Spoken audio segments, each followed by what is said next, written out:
Hello મિત્રો, કેમ છો? મજામાં? તો બધા મજામાં જશો. તો આજે આપણે બનાવવાના છીએ ચોકલેટ લાવા કેક. અને આ કેક એટલો ટેસ્ટી અને સરસ બને છે ને કે તમારા છોકરાઓ પણ ખુશ થઈ જશે. તેવો ટેસ્ટી આ ચોકલેટ લાવા કેક તૈયાર થાય છે. અને ઘરે આપણે ઘરની સામગ્રીમાંથી ફટાફટ આ ચોકલેટ લાવા કેક બનાવી દઈએ છીએ. બહારના કેકો અત્યારે બહુ મોંઘા આવતા હોય છે અને છોકરાઓ રિસાતા પણ હોય છે કે મમ્મી મારે કેક ખાવા છે, પણ બહારના એટલા મોંઘા આવતા હોય છે ચોકલેટ લાવા કેક. તે માટે જો ઘરે તમે આ રીતે બનાવી દો ને તો છોકરાઓ પણ ખુશ થઈ જાય છે. અને ઓછી સામગ્રીમાંથી આપણે ઢગલો કેક બનાવી પણ દઈએ છીએ છોકરાઓ માટે. અને બનાવી તમે મૂકી પણ દઈ શકો છો. જ્યારે તમારે ખાવા હોય ત્યારે તમે ખાઈ પણ શકો છો. તેવા કેક બનીને તૈયાર થાય છે. તો ચાલો આપણે બનાવીએ ચોકલેટ લાવા કેક. તો વિડીયો ગમે તો લાઈક, શેર અને સબસ્ક્રાઈબ જરૂરથી કરજો. તો બધાને મારા તરફથી જય મા લક્ષ્મી અને જય શ્રી કૃષ્ણ. તો ચાલો બનાવીએ. તો જુઓ, કેક બનાવવા માટે જુઓ, મેં અહીંયા ઓરિયો બિસ્કિટ લીધા છે. જ્યારે પણ તમે આ કેક બનાવો ને ત્યારે ઓરિયો બિસ્કિટ જ લેજો, કેમ કે ઓરિયો બિસ્કિટનો ટેસ્ટ એકદમ સરસ આવે છે આ ચોકલેટ લાવા કેકમાં. તો જો અહીંયા મેં 4 પેકેટ ઓરિયો બિસ્કિટના લીધા છે. તો હવે આને આપણે મિક્સર જારમાં એડ કરી દઈશું. આને આપણે ક્રીમ સાથે જ એડ કરવાના છે, કેમ કે ક્રીમ સાથે એડ કરીશું ને તો એકદમ કેકનો ટેસ્ટ એકદમ સરસ આવશે. તે માટે આપણે આ ક્રીમ સાથે જ બિસ્કિટને એડ કરી દેવાના છે. જો આ રીતે. હવે આને આપણે મિક્સરમાં પીસી દઈશું અને એનો પાવડર બનાવી દઈશું એકદમ.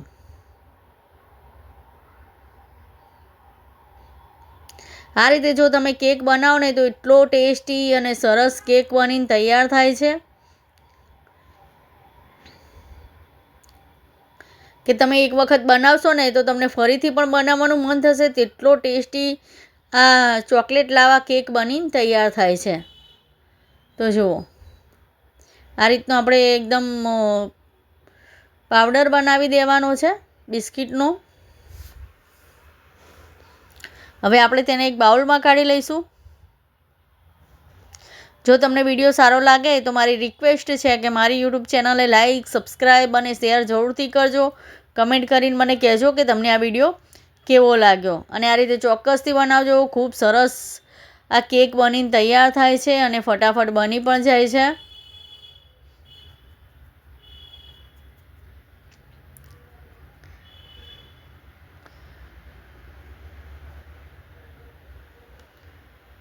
તો હવે આને આપણે એક બાઉલમાં કાઢીને તેને મિક્સ કરી નાખીશું. જો આ રીતે.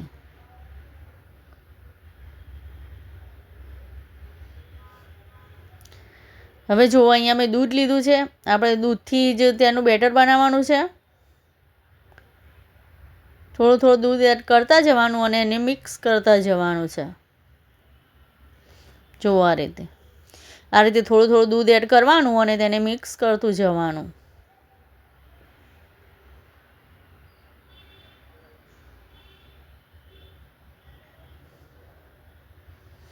આ કેકને તમે જો વધારે બનાવીને મૂકી દો ને તો પણ બગડતા નથી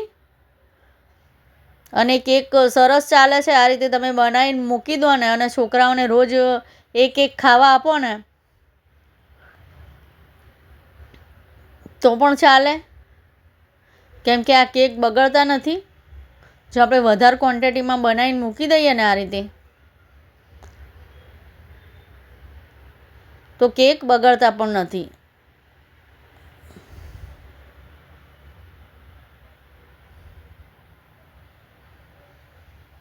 તો જો આ રીતે થોડું થોડું દૂધ એડ કરીને આ રીતે આપણે મિક્સ કરતા જઈશું. અમારા છોકરાઓને તો બહુ જ ભાવે છે ચોકલેટ લાવા કેક. એ તો બનાવ્યા ને તરત ખાઈ પણ ગયા છોકરાઓ. અને સરસ અને એટલા ટેસ્ટી બન્યા હતા.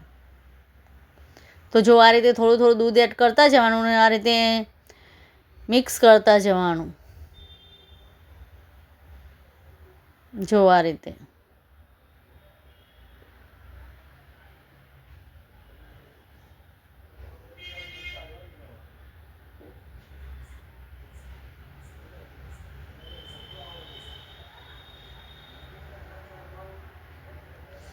આ રીતે આપણે દૂધ એડ કરતા જવાનું અને મિક્સ કરતા જવાનું. આપણે એકદમ દૂધ વધારે નથી નાખી દેવાનું. જો વધારે દૂધ અંદર પડી જશે ને તો એકદમ બેટર પતલું થઈ જશે અને કેક સારા નહીં બને, ફૂલેલા નહીં બને. તે માટે આપણે બેટર બનાવતી વખત ખાસ એટલું ધ્યાન રાખવાનું છે કે બેટર પતલું ના થઈ જાય. આપણે થોડું થોડું દૂધ એડ કરીને પછી જ આપણે બેટરને બનાવવાનું છે. પછી અહીંયા જો મેં ઈનો લીધો છે તો આપણે તેમાં ઈનો એડ કરીશું. ઈનો એડ કરીને દૂધ એડ કરીને આ રીતે એકદમ મિક્સ કરી દેવાનું છે, જેથી બેટર સરસ આપણું એકદમ ફૂલી જશે અને એકદમ દાણેદાર બેટર થઈ જશે. દાણેદાર થવાથી શું, જે આપણે કેક બનાવીએ છીએ ને એકદમ ચબળ નહીં બને, એકદમ ફૂલેલો કેક તૈયાર થશે. અને અહીંયા જો મેં અહીંયા ઇડલીનું કુકર લીધું છે તો ઇડલીના કુકરમાં આપણે પાણી એડ કરીશું. પાણી એડ કરીને આને આપણે ગરમ થવા માટે મૂકી દઈશું. પહેલાં આપણે પાણીને ગરમ કરી નાખીશું. તો જો આપણું અહીંયા બેટર તૈયાર છે.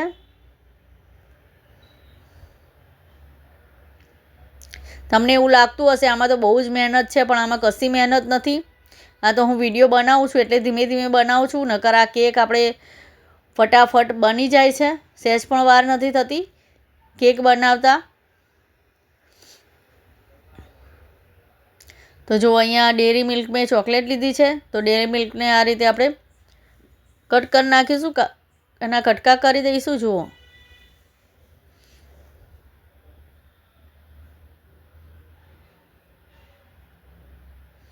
જો આ રીતે.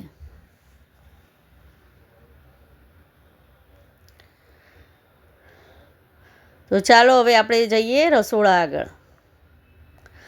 તો જો અહીંયા મેં પાણી ગરમ કરવા મૂકી દીધું છે. પાણી ગરમ એટલા માટે કર્યું છે કે આપણે ચોકલેટને ઓગાળવાની છે. એ પાણી ઉપર આપણે વાટકો મૂકીશું અને તેની અંદર ચોકલેટ એડ કરી દઈશું. હવે આ ચોકલેટને આપણે ઓગાળી દઈશું. આ ચોકલેટને ઓગાળવાથી શું, ચોકલેટનો ટેસ્ટ એકદમ સરસ આવે છે કેકમાં. તમારે જો આખા કટકા મૂકવા હોય તો તમે આખા કટકાને પણ મૂકી શકો છો, પણ આ શું આપણે ચોકલેટ ઓગાળીએ ને એટલે સરસ કેકમાં એકદમ ટેસ્ટ આવે છે, એકદમ રબડી જેવો ટેસ્ટ આવે છે ચોકલેટનો. તો આ રીતે ચોકલેટને એકદમ ઓગાળી દઈશું. જો આ રીતે ગરમ પાણી ઉપર મૂકશો ને એટલે ચોકલેટ સરસ ઓગળી જશે. જો આ રીતે. જો જુઓ અહીંયા ચોકલેટ ઓગળી ગઈ ને.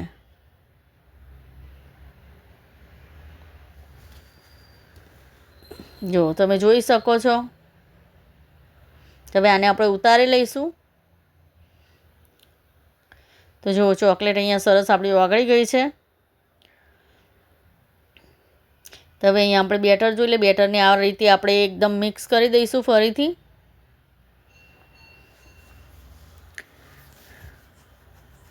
અને અહીંયા જો મેં ઇડલીનું મોલ્ડ લીધું છે તો ઇડલીના મોલ્ડમાં પહેલાં આપણે અહીંયા જો તેલ લગાવી દઈશું. તેલ લગાવવાથી શું સરસ આપણા ચોકલેટ કેક એકદમ ઉખડી જશે, નીચે ચોંટી નહીં જાય. તે માટે તેલ જરૂરથી લગાવજો. તેલ જો તમારે ના લગાવવું હોય તો તમે બટર પણ ઓગાળીને લગાવી શકો છો અને ઘી પણ લગાવી શકો છો. આ ખાલી કેક ચોંટે નહીં તે માટે જ લગાવવાનું હોય છે. જો આપણે બેટરને આ રીતે પાથરી દઈશું. જુઓ આ રીતે બેટરને પાથરી દઈશું. આ રીતે તમે કેક બનાવી જોજો. એટલા સરસ અને એટલા ટેસ્ટી કેક બની તૈયાર થાય છે. પછી આને આપણે 10 મિનિટ માટે મૂકી દઈશું. પાણી મેં પહેલાં જ ગરમ કરવા મૂકી દીધું હતું અને પાણી સરસ ઇડલીના કુકરમાં ગરમ થઈ ગયું છે. પાણીને પહેલાં જ ગરમ કરવા મૂકી દેવાનું છે. તો જો પછી આપણે જે ચોકલેટ ઓગાળી હતી તે ચોકલેટને આ રીતે એડ કરી દઈશું. આ ચોકલેટ જે ઓગાળેલી છે ને તેનો ટેસ્ટ એકદમ સરસ આવે છે કેકમાં, એકદમ રબડી જેવો ટેસ્ટ આવે છે. હવે ફરીથી પણ આપણે થોડું બેટર એડ કરી દઈશું તેના ઉપર. જો આ રીતે. અને તેને આપણે 10 થી 15 મિનિટ માટે ઢાંકીને મૂકી દઈશું કુકરમાં. 10 મિનિટમાં તો સરસ કેક તમારો તૈયાર થઈ જશે. તો હવે આને આપણે કુકરમાં મૂકી દઈશું અને 10-15 મિનિટ રહીને જોઈ લઈશું.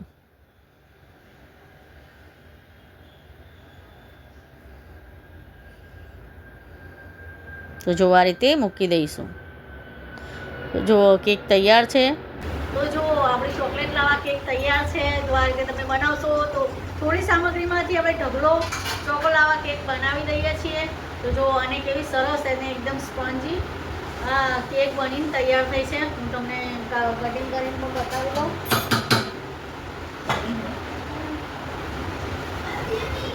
અને એકદમ આસાનીથી સરસ નીકળી પણ જાય છે.